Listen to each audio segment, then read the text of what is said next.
Welcome back to Habi-Chats. I'm Sadie with Bush Wild. Let's spread our wing into today's conversation.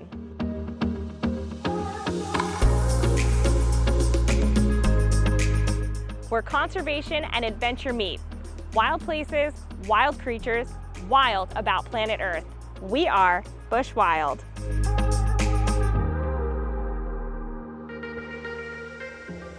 We are fluttering into paradise right here in the Florida Keys.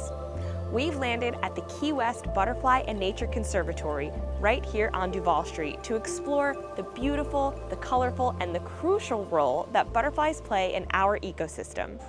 Hey everyone, we are here at the Key West Butterfly and Nature Conservatory, and I am hanging out with Arthur, the Lepidopterist, and our certified butterfly specialist. Arthur, can you introduce yourself and tell people your role here at the conservatory? Yeah, so I'm the sales manager here at the Key West Butterfly and Nature Conservatory. You're in the southernmost city of the United States, continentally. What we have here is a 5,000 square foot indoor greenhouse with about 1,500 free-flying butterflies, about 40 to 60 different species in total that we keep in here.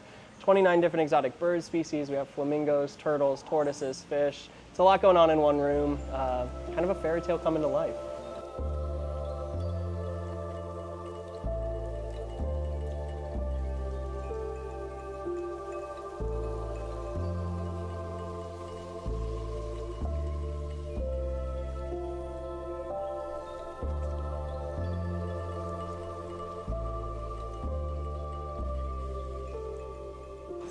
Tell us a little bit about your mission here at the conservatory and what you hope visitors get by visiting. Yeah, so one of the first rooms they come into is our learning center, a great way to figure out everything there is about butterflies in the sense of its lifespan, the pupae, the larvae, the butterfly itself, full term through the chrysalis. You get to learn a lot whenever you come in. So our main mission is just to educate people. I mean, these animals are a huge part of the animal kingdom, and they're a huge part of what keeps our cycle going. They pollinate, they are different food for different animals, different rodents, different birds, other insects. So just a really important part of our ecosystem here in the US and all over the world, obviously. Most of these butterflies, about 95% of them, we're getting from other countries. They get imported from their countries of origin every 3 days in their chrysalis. We put them in our pupae room. Once they emerge, we let them into this garden and people get to stare and just in awe of the beauty that comes from Mother Nature in this sense. I mean, everybody calls them flowers of the sky, and I think that pretty much nails it. Yes, that's exactly nature's disco ball. Absolutely. Spectacle. Can you tell me a little bit about your background and how you ended up here at the conservatory? Yeah, so ever since I was a kid, I was always obsessed with insects. I think my first email was frogboyx@aol.com. Like I was always insect in nature, amphibians, anything like that. I was all about it. I think my six-year birthday was just all insect themed.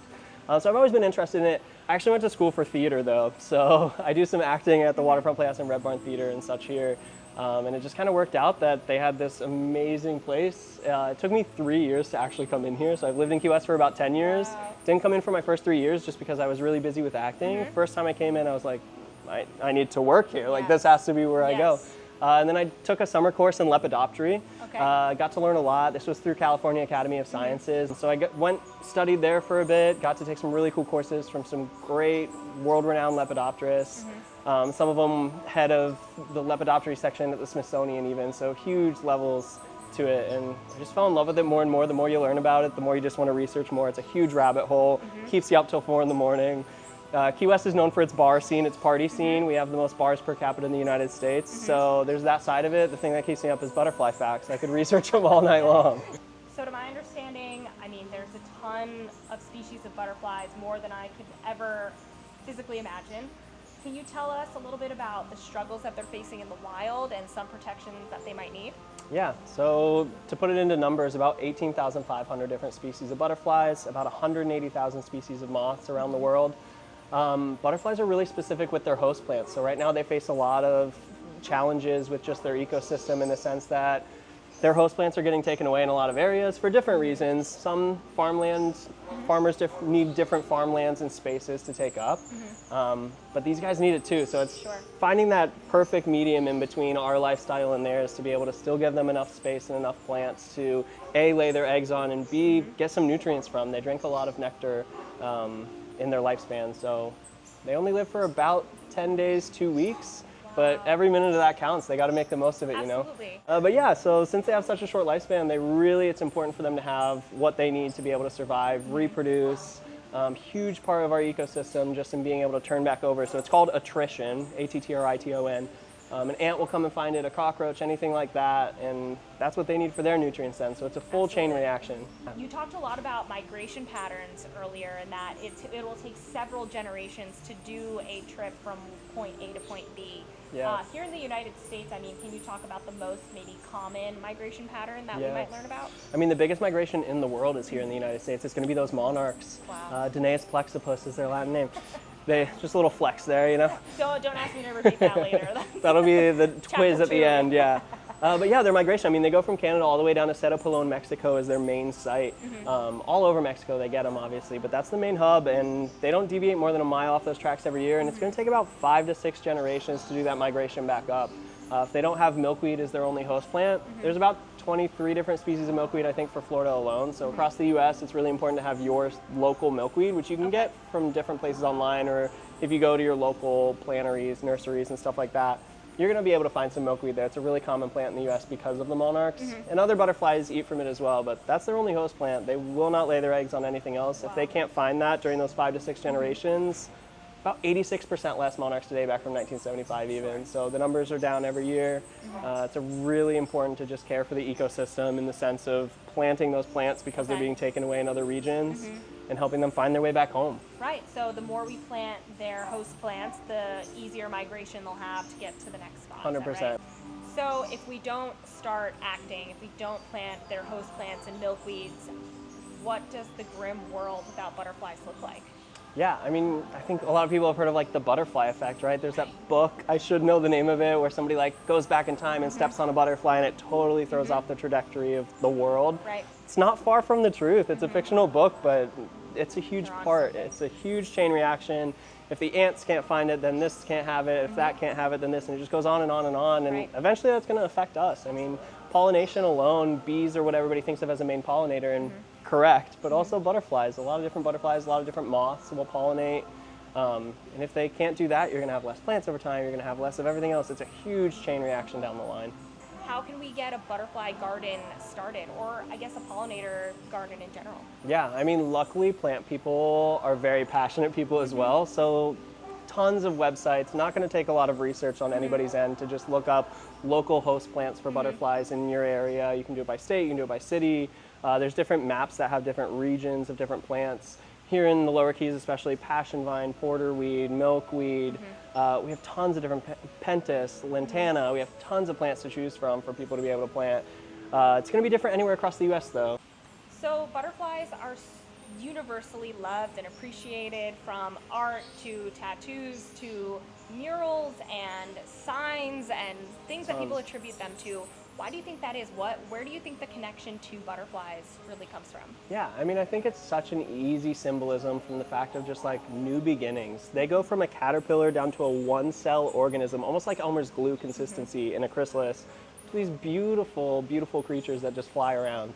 So just the symbolism there alone, a lot of people go through hardships in life. That's part of life. If you go your whole life without finding any hardships, you just aren't paying attention. Let's be real, like there's a lot out there. And so I think it's just easy to attach yourself to some form of symbolism in the fact of things being put under pressure and then coming out. And then even more symbolism when you think of the fact that they're only living for about 10 to 14 days, like such a huge change to go through. Right. Make the most out of life. Absolutely. And then a lot of people have the symbolism with loved ones that have passed away, which I think is a really cool idea to it. We get a lot of guests that come through, and by the time they come out, they got a couple tears in their eyes just about loved ones that have passed. It's easy to consider your grandma that's passed away and stuff like that. Moving on to a butterfly, it's an easy concept to kind of imagine just because they are so beautiful. Yeah. Maybe that was my grandma. I don't know. And they always know when to come by, you know? Yeah.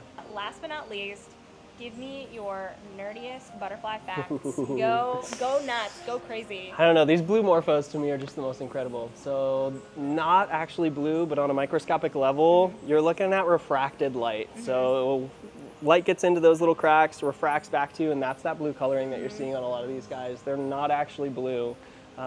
We use that on the outside of spacecrafts now for that microscopic level, zigzag pattern. we learn a lot from nature. I just think that that's one of the coolest facts, is all of what we can learn. Absolutely amazing. Thank you so much. We appreciate for you your guys time. coming by. Thank you. Oh my gosh, if there's anything that people can do to support the cause other than coming by to visit and learning about the butterflies, they can donate on our website, Okay. keywestbutterfly.com. We've got a Perfect. donation on there as we well. will add a link to that Cool. so people know where to find you, and I definitely recommend coming on out and seeing it. But Arthur, thank you so much again. Appreciate it. And hope we can all be a wingman for the butterflies. Come back anytime. Thanks so much for fluttering along with us today. If this episode gave you butterflies and inspired you, be sure to swing by your local nursery and see how you can start your very own pollinator garden no matter where you are. Even the smallest space can become a tiny haven for butterflies, bees, and all things wild. Don't forget to like, subscribe, and stick around for more bush wild adventures. Until next time, stay curious, stay kind to nature, and let's take flight.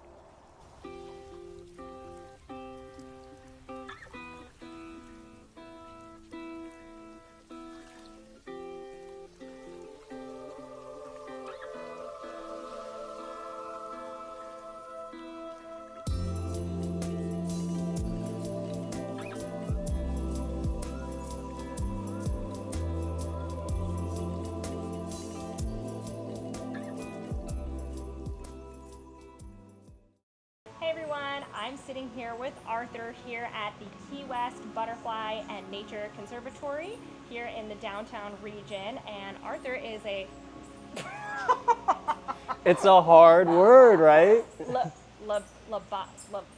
Lobotomist is not one. No, not lobotomist, not that one. This is going to be the full blooper section, right, of the whole process.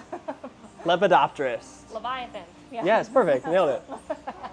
Lepidopterist. Okay, I'm gonna do that one more time. Yeah. Downtown region with Arthur, the Lepidopterist on site. Oh my gosh, where's your phone, Chris?